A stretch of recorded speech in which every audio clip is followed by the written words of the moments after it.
Bonsoir à toutes et à tous, heureux de vous retrouver pour la tranche info en direct sur votre antenne Canal 10 Télévision avec au programme de cette soirée Info 10, le journal local et régional qui sera suivi du Focus, 1 heure sur l'actualité locale, mais pour l'instant place au JT.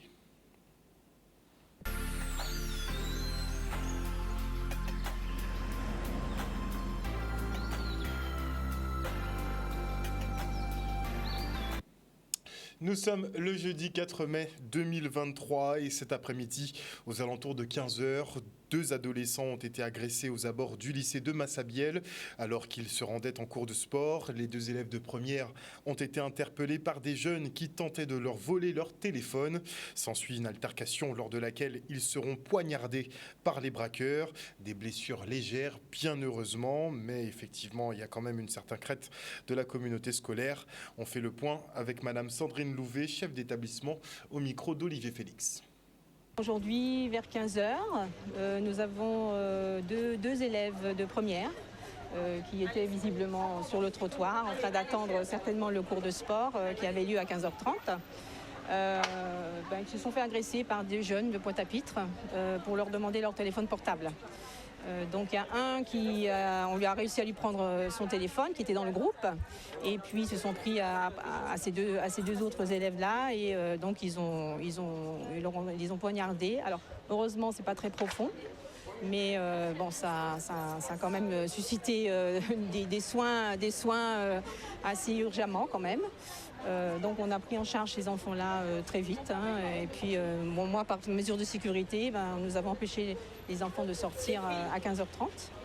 Voilà, en attendant que la situation se régularise. Pour l'instant, j'ai pris contact donc avec le rectorat, bien sûr, pour signifier les faits d'aujourd'hui. Et puis nous avons demandé une cellule psychologique demain pour les élèves qui sont choqués, surtout ceux qui ont été témoins de la scène. Et puis ensuite, on va regarder un petit peu ce qu'on peut mettre en place, des patrouilles un petit peu plus fréquentes de la police municipale, la police nationale de Pointe-à-Pitre. Bien qu'ils soient quand même présents, beaucoup plus qu'avant, mais là on va essayer de renforcer davantage les patrouilles, aux heures de sortie surtout. On n'avait jamais eu ce cas-là jusqu'à maintenant. Alors, quelques vols de portable, mais c'est souvent sur la place de la Victoire, c'est beaucoup plus loin. Voilà. Donc là c'est un fait quand même relativement nouveau. Mais heureusement, les enfants ont été pris en charge très très vite. Ils vont très très bien. Et puis donc ils iront porter plainte à la police, évidemment. Et puis quand j'ai eu la police au téléphone, ils m'ont dit que l'un des deux aurait été interpellé, l'un des deux agresseurs.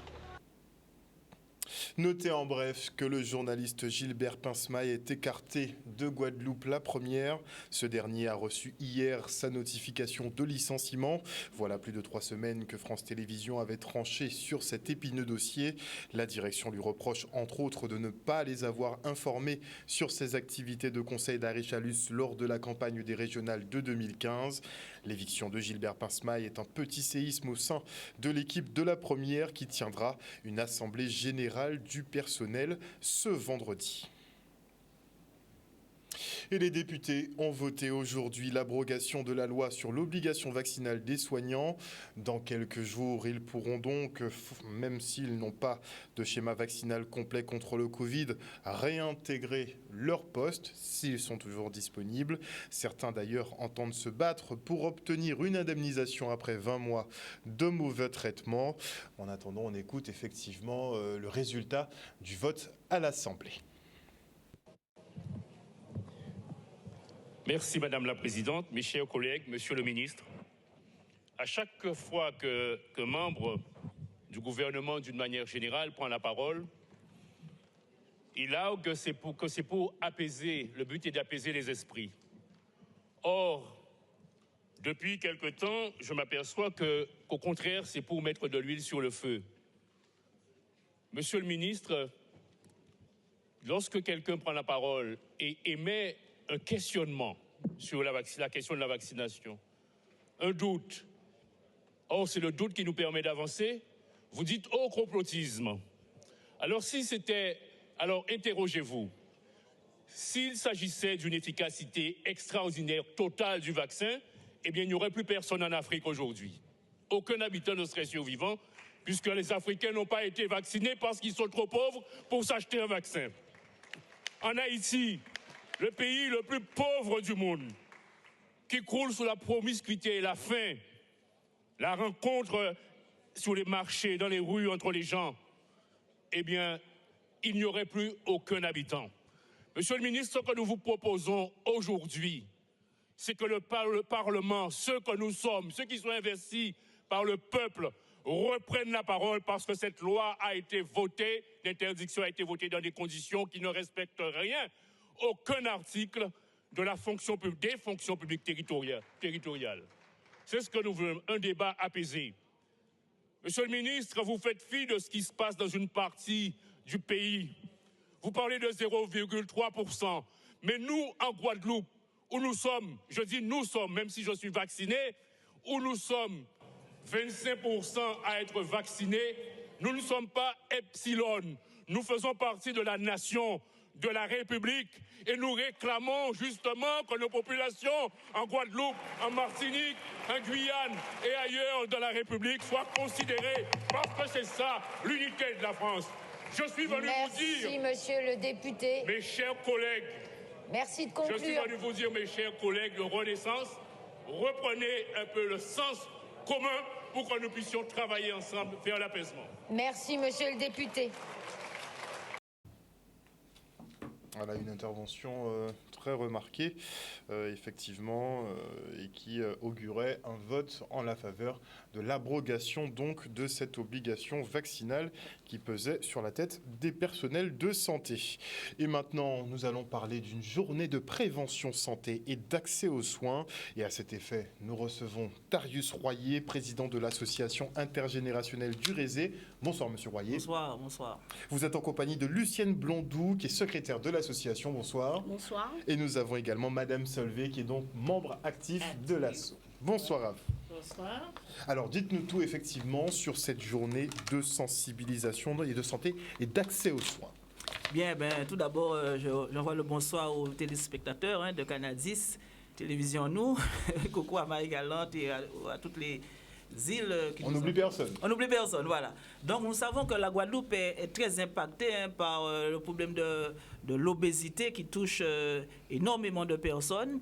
On sait par exemple que 20% de la population est impactée par des maladies qu'on appelle, comment dirais-je, chroniques. Et donc, le samedi 6 mai 2023, eh bien, en partenariat avec Cap Excellence et d'autres partenaires, la Croix-Rouge, l'ARS, eh bien, j'ai peut-être oublié, la sécurité sociale et d'autres partenaires, nous avons l'opportunité d'inviter les habitants du Rézé à venir se faire dépister. Donc, il y aura tout un programme autour de la santé afin qu'ils puissent se faire dépister justement pour tout ce qui concerne l'hypertension, le diabète, Hypertension, diabète, tout y passe. Voilà. Et donc, on sait que beaucoup de personnes repoussent leurs soins, beaucoup de personnes remettent comment dirais-je, annulent le rendez-vous au niveau des médecins et des spécialistes par manque d'argent. Et donc, le service de santé de Cap Excellence a vraiment voulu se rapprocher de la population pour pouvoir leur proposer de suivre des soins en prenant en compte leur réalité. Voilà. Donc, cette journée va se dérouler de 7h30 à 12h, 12h ou 30, ou toute la matinée, où la population pourra venir à la rencontre de spécialistes. Nous aurons tout un ensemble d'activités aussi physique autour, parce que beaucoup de personnes n'ont pas ce capital santé parce qu'elles ne pratiquent pas suffisamment d'activité. Donc, nous aurons des spécialistes qui pourront répondre à leurs questions. Nous aurons aussi la présence de la sécurité sociale de la Guadeloupe qui va va leur parler de dispositifs. Nous aurons aussi des nutritionnistes, beaucoup de professionnels qui pourront leur apporter des réponses pour savoir comment se prendre en main dans ces quartiers prioritaires.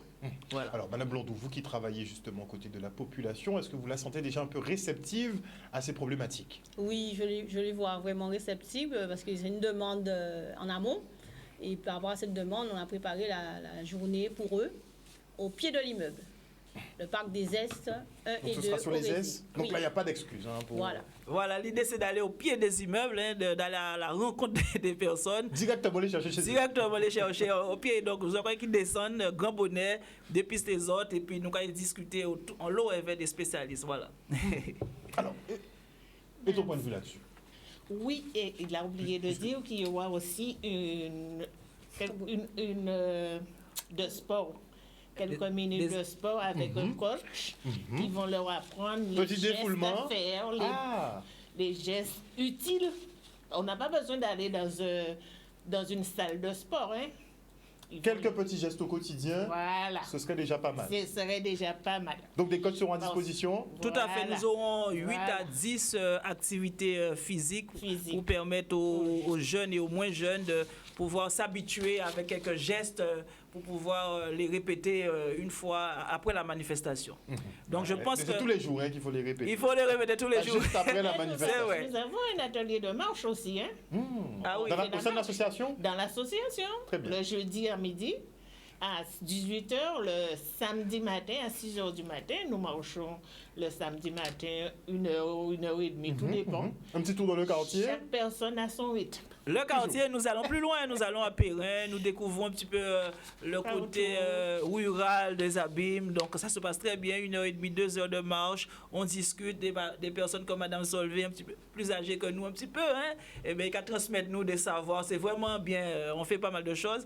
On a d'autres activités, on n'a peut-être pas le temps de les évoquer là. Mais on a pas mal. Le temps se fait court, mais allez-y rapidement, Alors, dites-nous effectivement. Donc il y a les Lucienne va marches nous dire- On a la organisées couture. 2 fois par semaine, la On couture. a le quadrille le samedi après-midi. J'invite la population à venir me voir parce que je suis responsable de l'atelier quadrille. Ah, très bien. Voilà. Donc plusieurs activités donc, sont Plusieurs proposées activités. pour tenir en forme justement Voilà. pour nos aînés, Voilà. mais aussi les jeunes. Et la transmission et puis créer de la cohésion parce que souvent lorsque nous vivons dans des quartiers difficiles, eh bien, on a tendance à ne pas s'ouvrir aux autres, à ne pas aller. On a souvent des critiques hein, qui viennent bien sûr. des regards extérieurs en qualifiant ces zones-là de zones comme s'il n'y avait rien, mais c'est une population riche. On est riche au Rézé en termes de personnes et il faut pouvoir au contraire faire valoir ce qu'on a comme connaissance, comme opportunité sur ce terrain-là. Voilà. On a aussi des démarches administratives aussi, pour ceux qui n'accèdent pas à Internet, n'arrivent pas à faire leurs démarches. On a la couture aussi, les bases de la couture, pour arriver à faire votre petit pantalon. C'est le mercredi après-midi de 15h30 à 17h30. Venez nombreux. Donc, au sein de l'association intergénérationnelle du Rézé, donc beaucoup d'activités sont proposées Tout à fait. tout au long de la semaine et tout au long de l'année. Et nous avons donc cet événement De grosses qui opérations va se comme ça, dérouler voilà. ce week-end. Alors, il faut surtout pas rater cette opportunité hein, parce que on ne sait pas. Donc, dépistage gratuit, Dépistage hypertension, gratuit, obésité. hypertension, obésité. Et par la suite, il y aura un bilan de santé avec la Sécu. Tout à fait. Alors, certaines Parce qu'on personnes. on nous a rapporté que les gens, plein de personnes âgées, même des jeunes, hein, qui se soignent pas, qui n'arrivent pas à aller voir leur médecin et tout ça. Alors que des Donc, dispositifs nous avons existent. regroupé Très bien. le tout pour bien accueillir Très les gens du Rézé. Et donc, je rappelle que c'est avec le concours de Cap Excellence, du service santé de Cap Excellence, la RS, la CSF, la Croix-Rouge, tous ces partenaires qui veulent être proches de la population et apporter. Ils sont surtout conscients des enjeux de l'obésité et du manque d'activité physique dans notre société guadeloupéenne. Et donc, on invite toute la population à participer à cette journée de prévention santé et d'accès aux soins organisée par l'association intergénérationnelle du Rézé. Ça se passera ce samedi matin à partir de 7h30. Ça se finira du côté de 12h30. Mais ils seront dans le quartier des Est notamment. Et ils viendront donc au pied des immeubles pour vous faire tester gratuitement et réaliser donc votre bilan de santé. On Le mot de a la fin. oublié qu'il y a notre grande tombola, hein? On a notre tombola, il y a de gros lots, de belles lots à gagner. Hein? Ce sera samedi, hein, sur la tombola. Toujours samedi, Très bien. entre deux. Merci beaucoup en Ok, tout cas merci. à vous d'être venu sur ce plateau Merci et à pour le travail que vous effectuez effectivement au sein des quartiers difficiles comme effectivement les Est au Rézé mais plusieurs petits quartiers aux alentours. Merci Merci de beaucoup. nous avoir reçus. Merci. Et la communauté scolaire du Jardin d'Essai, elle, dénonce la suppression de 4 postes de professeurs au sein de l'établissement. Pour le rectorat, il s'agit toujours d'appliquer une logique comptable axée sur la baisse démographique, une diminution théorique qui n'est pas perceptible dans le réel avec des classes de plus de 30 élèves. Le reportage. Nous sommes mobilisés devant le lycée Jardin d'Essai ce matin pour dénoncer les suppressions de postes qui vont nous frapper l'année prochaine. Si le rectorat maintient ses décisions, ils ont décidé de supprimer 4 postes en fait dans notre établissement, ce qui est énorme parce qu'on est un petit lycée, on a une 50aine de postes de professeurs, donc ça représente près de 10% des postes de professeurs qui sont supprimés. Et ça aura de très mauvaises conséquences sur les élèves. C'est déjà assez difficile en fait pour eux avec toutes les réformes qu'il y a eu. On a déjà des classes qui sont très chargées parce que le rectorat nous parle d'une baisse démographique, mais en réalité dans les classes elle n'existe pas. On a des classes à 32, 35 élèves déjà cette année. Donc l'année prochaine avec les suppressions de professeurs ce serait encore pire. Donc c'est pour ça qu'on n'est pas d'accord. On veut montrer notre mécontentement et on veut que le rectorat revienne sur ses décisions.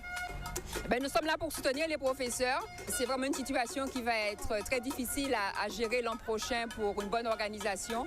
Donc on est là pour pouvoir les soutenir.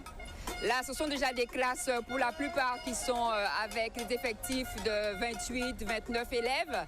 Donc l'an prochain, vous imaginez que les classes risquent d'être encore plus surchargées et que dans ce cas-là, la qualité des cours sera bien entendu moins bonne. Nous avons nos enfants qui sont concernés, mais c'est une préoccupation citoyenne puisque ça se passe, je pense, aujourd'hui à Jardin d'Essai, mais je pense que la globalité des établissements risque de voir certains postes supprimés et ça va impacter l'école en général.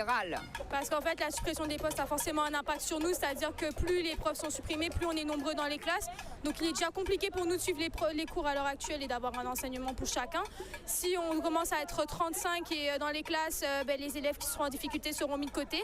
Ce sera toujours les mêmes qui réussiront. De plus, nous en Guadeloupe, les jeunes de Guadeloupe en particulier, on veut se faire entendre parce qu'on n'a pas de place en France en fait, quand on part après les études. On n'a pas les mêmes chances qu'en France de réussir. Donc nous aussi, on veut avoir des capacités et les mêmes chances qu'en France de réussir dans notre vie et avoir accès à des études totalement potables. Et la mobilisation se poursuit au sein de Constructel, un sous-traitant de la société Orange. Malgré une demande de médiation des salariés auprès de la direction du travail, les responsables de l'entreprise Orange refusent le dialogue social. Regardez. C'est tout à fait naturel. Hein, que nous ne pouvons pas rester ici là, qu'à attendre. Surtout nous avons un patronat effectivement qui a foutu pas mal de gueules en nous. Puisque effectivement j'ai assisté des réunions avec eux. Nous avons fait au moins 8 à 9 réunions, si on ne pas trompé moins. C'est ça camarade. D'accord? Et que nous avons que ces messieurs pas apporter pour avancement. Et notamment, hein, tout avancement qui a apporté, c'est nous. Parce que aujourd'hui, ces messieurs pas appliquer la convention collective du BTP. Ça qui marque, c'est contrat de travail à eux et aussi fiche de paye à eux. Aujourd'hui, ces messieurs besoin appliquer convention nationale à eux qui est en France. Comment nous avons dit non, ou dans pays Guadeloupe, qui aujourd'hui qui ont une convention propre au BTP qui taille. J'en ai 87 jours plus précisément que nous en grève. Nous entamons nous qui dit on demande avec la DITS pour que ça vienne négocier avec nous. Ça a fait 10 jours, mais nous n'avons pas de réponse de la part de ces messieurs. Nous n'avons pas répondre à la DITS et nous avons constaté qu'il a joué le rôle du pourrissement. J'ai contacté les services adéquats pour faire médiation là, qui sont de travail. Ils n'ont pas ni Kim ni Bouillon. Ils n'ont pas même répondre les services de travail pour bailler les documents que les services de travail demandent pour nous travailler ensemble. C'est pour dire que ce n'est pas dans bon état d'esprit de régler les problèmes. Et tellement pas dans bon état d'esprit de régler les problèmes, j'autre là, il y a au moins 10 camarades qui convoqués à d'entretien préalable au licenciement pour faute lourde pendant une grève, camarades. Parce qu'il y a une grève aujourd'hui là, ils convoqués à d'entretien préalable au licenciement. Mais c'est là nous y en pays Guadeloupe. Donc on bien comprendre que nous ne pouvons pas ça dans l'État. Il faut ça bouger, puisque on est salarié qui dehors, on ne peut pas rester comme ça avec un noir qui a promené tout partout en la rue et fait qu'on ne peut pas occuper de nous. Ce n'est pas normal. Donc, si c'est des patrons qui sont censés, ils peuvent venir ici pour négocier avec nous, pour faire la part des choses. Alors, pour simplement un petit exemple, hein, là, à la convention collective à la BTP, on y a, je crois qu'il y a prime d'ancienneté. Prime d'ancienneté là, est mensuelle. Ces messieurs qui ont ces salariés là, prime là, on seul fois l'année là, c'est en décembre. Ça veut dire que si un salarié n'y doit à 200 € mensuels, il y a en décembre seulement 200 €. Ça veut dire que c'est 12 mois et perd 200 €. Comment on peut bien comprendre, on ne peut pas laisser ça passer comme ça. À ce point là, ça, ils ont déjà tombé d'accord. Mais ni 10 ans, il y a quoi nous, si point là ça. nous commandons au minimum qu'elles ont nous ça que la loi permet de donner en rétroactivité d'au moins 3 ans. Je veux nous rétroactivité janvier quand nous comprendre que nous pas bœuf. Nous pas bœuf à pour monde. En moment faut prendre respecter les Guadeloupéens qui a fait fortune. Il faut savoir que construire là dans le premier temps, il n'y a pas ni monde pour le réseau là, c'est Orange qui a détient le réseau là. Et à la suite de ça, nous c'est sous-traitant à eux. Donc, yo aussi, yo ka jouer voilà pour ce là aussi, hein, puisque yo ka autoriser plus ou moins constructeur à tirer matériel, à faire ci, à faire ça. Et combien de fois nous avons vrai yo pour yo dire pas les bas constructeur, mais yo pas parler bas yo non plus. Donc là encore une fois, nous ka venir dire comme ça, pas les bas constructeur, dire yo vinn faire ça, il n'y a fait. Un reportage d'Olivier Félix. Et le pôle d'innovation Synergie organise un séminaire sur le traitement des déchets dans le secteur du bâtiment. L'occasion de présenter la responsabilité élargie du constructeur concernant ce type de matériaux et l'éco-contribution qui s'y applique. Regardez. Aujourd'hui, on a organisé un séminaire pour présenter donc, la mise en place de la filière REP PMCB, donc la responsabilité élargie du producteur, concernant les produits et matériaux de la construction et du bâtiment, donc, qui a été mise en place depuis le 1er mai dernier. Et donc, il s'agissait de présenter aux professionnels du bâtiment et de la construction donc, cette responsabilité élargie du producteur qui s'applique à eux désormais, donc, c'est-à-dire aux déchets du bâtiment et de la construction, avec l'éco-contribution qui s'y applique. Le public était très attentif. Et par-delà d'être très attentif, j'ai trouvé un public qui était force de proposition, qui était aussi très, je dirais pas inquiet, mais en tout cas qui s'interrogeait sur la suite que nous allons donner à la collecte des produits du bâtiment. C'est une très très bonne idée et très bonne initiative. Il y a beaucoup de choses qui se gaspillent dans notre petit pays, qui n'a déjà pas de place pour pouvoir traiter ce qui arrive de l'extérieur. On sait que malheureusement, les entrants, c'est 60 à 80% d'entrants sur notre pays par rapport à la production. Et donc, le fait de pouvoir récupérer ces matières-là et de les exploiter localement en mettant en place des petites productions, des micro-usines, pour réemployer ce genre de matière-là de façon intelligente en circuit court, c'est du concret. Donc oui, aujourd'hui, c'est une rencontre hyper importante. L'idée, c'est de montrer aussi ce qui est déjà en place sur le territoire, ce qui a déjà pu faire ses preuves. Et l'idée, donc là, la filière REP, c'est d'encourager le réemploi, surtout, c'est de ne pas forcément aller jusqu'au recyclage, qui est un des modes de traitement qui est nécessaire, mais qui arrive à la fin de la hiérarchie. L'idée, c'est de pouvoir vraiment valoriser le réemploi, et la plateforme Cario Exchange, donc on a présenté, en est un exemple. C'est une plateforme qui a été lancée en septembre 2021 et donc qui a pour objectif, comme le Bon Coin, c'est que les professionnels de Guadeloupe, il suffit juste de disposer d'un numéro SIRET, puissent déposer sur la plateforme des ressources, des équipements, mais également de la compétence, de l'expertise de RH sur cette plateforme pour qu'elle puisse être utilisée par d'autres structures. Et donc l'idée, c'est que ça prenne beaucoup aussi sa place auprès des entreprises du BTP, notamment dans le cadre de chantiers de déconstruction, de réhabilitation, mais également de chantiers de construction, que ce soit les chutes de pause ou que ce soit donc, voilà, tous les déchets qui restent de la déconstruction, puissent finir sur cette plateforme, à défaut plutôt que de finir soit en offrissement ou pour voilà, les chantiers qui ont vraiment des produits encore valorisables et pour lesquels une seconde vie est vraiment encore opportun. Alors le monde n'est pas parfait, c'est bien vrai, mais c'est vrai que moi en tout cas je suis très contente et vraiment très impatiente de voir comment nous allons pouvoir déployer cette filière. Et moi j'ai presque envie de vous dire rendez-vous dans 10 ans. Je suis sûre que les choses auront changé et peut-être que les dépôts sauvages auront été éliminés. Dépôts sauvages au bord des routes, mais aussi dans les rivières, hein, parce qu'il y en a certaines qui sont particulièrement dégueulasses. On se demande effectivement comment on peut continuer à jeter des machines à laver, des choses comme ça, en plein dans les rivières. En tout cas, voilà, chers téléspectateurs, nous sommes arrivés au terme de ce journal. N'oubliez pas effectivement que sur notre antenne, vous faites l'information que nous diffusons. Rappel d'une information importante, à savoir que la loi sur l'obligation vaccinale a finalement été abrogée par un vote à l'Assemblée nationale. Et donc, les personnels de santé devraient être réintégrés d'ici le 15 mai prochain, selon certaines modalités. Il faut dire quand même que le gouvernement avait choisi l'option du décret pour garder quand même la loi sous le coude au cas où il devait la réactiver, peut-être évincer de nouveau les soignants. Mais les députés ont préféré faire le choix d'une abrogation pure et simple. Comme ça, on ne reviendra pas dessus. Une bonne soirée à vous, en tout cas, à l'écoute des programmes de Canal 10 Télévision. On se retrouve demain. Bisous tout le monde.